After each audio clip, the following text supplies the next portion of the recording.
Hi guys, welcome back to our YouTube channel. So in this video tutorial, I'm going to show you on how to open Internet Explorer without Edge, and the Internet Explorer automatically opens Edge.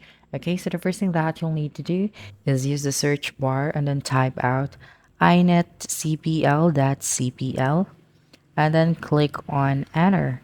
And then here you would be able to see the advanced option. So you will then just have to click on that one and then uncheck this one, the enable third-party browser extensions. So just uncheck that and then click on OK.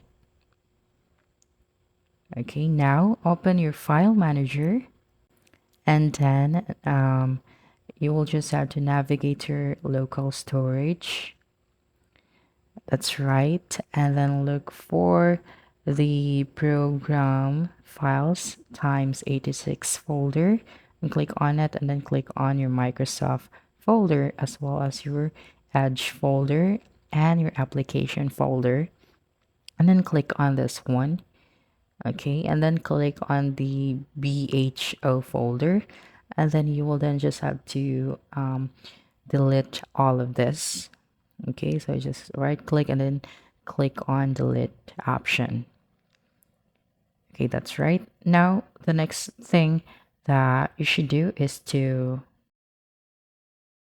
open your Microsoft web browser and then tap on the three dots at the top right corner of your screen and click on settings.